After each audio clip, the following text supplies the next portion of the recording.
Stevie Gibson is one of my good buddies at YouTube Modelers. He's a real T-34 expert, and I know he'll provide me with all the information and material I need for this build. I'm really grateful for that, and I hope my build meets his expectations. You should check out his channel and subscribe in case you haven't already. Stevie's one of the nicest guys I know. Steve's channel is new, and his motor and enthusiasm are really jumping at you when you watch his vids. He's about to start a body build with Brad, whose channel I introduced in my previous update. The subject is Tamiya's Panther D. That'll be very interesting with all the aftermarket parts Steve got. He bought everything twice to send Brad a piece each. That's really nice and generous. Check him out and subscribe. There'll be more great things to happen on his channel. My friend Dan is building an M41 Duster with full interior and engine compartment. He's building it from scratch, and the photos I saw show an amazing level of skill. It's the monogram kit, which is, as far as I know, a reboxing of an old Renwall kit. Tamiya released a reboxing years ago too, and you probably can get it on eBay. I can't wait to see Dan's finished Duster, cause that'll be a unique piece. Remember, Dan gave me the idea for the workable suspension I built. I highly recommend subscribing to him. His work is outstanding.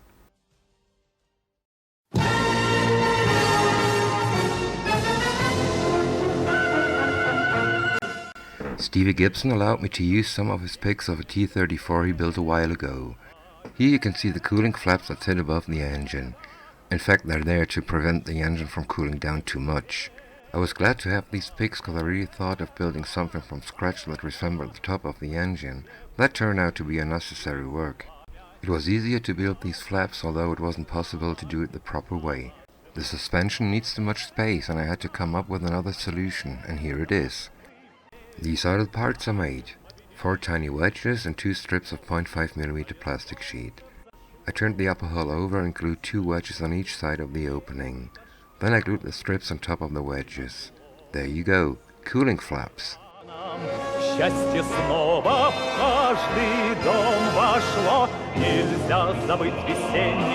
When I put the grill on top of it, I realized that they'll be more visible than I actually thought. Well, that forced me to create something that looked like hinges and bolts.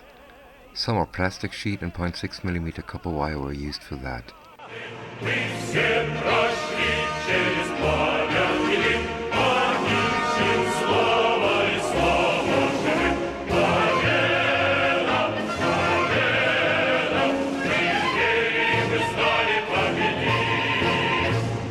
Земли, что в боях спасена, нет на свете дороже и лучше закурить. What you see here is just normal for kids of that age.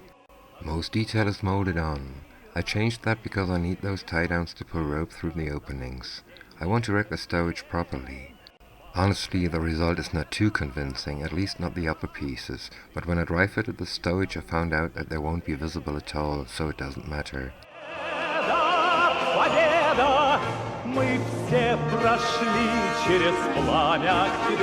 I was thinking about shaving up the power line for the headlight, but I think this here will be fine after a pin wash. I sanded the underside of the front and rear mud flaps down to make them look more realistic and to add some damage.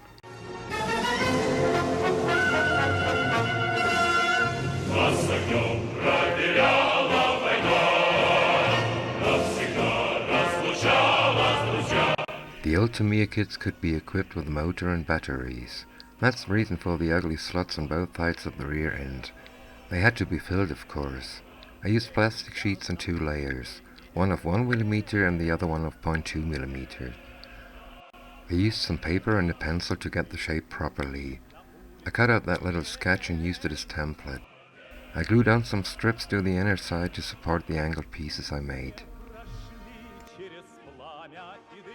The worst part of the job was adding and rebuilding the mounting for the final drive. I cut out rings from 0.5mm plastic sheet and used 1mm copper wire to represent the bolts. Here you can see the result before filing and sanding.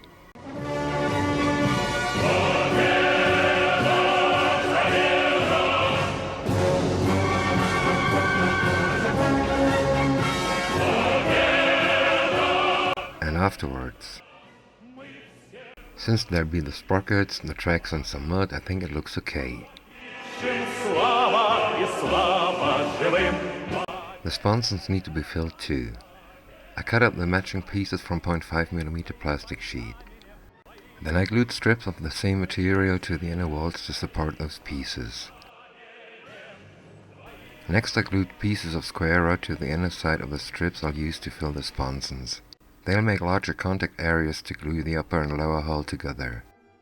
With a little luck and proper fitting, there won't be too much filling to be done.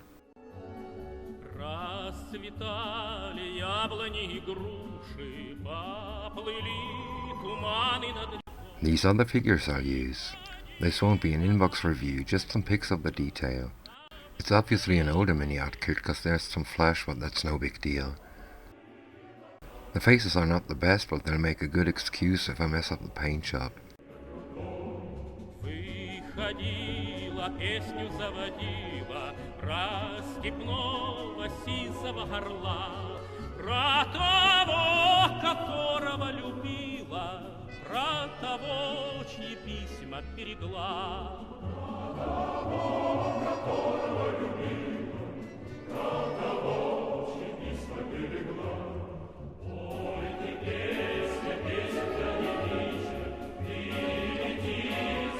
I'll get some aftermarket ammunition and crates cause I don't want to use these.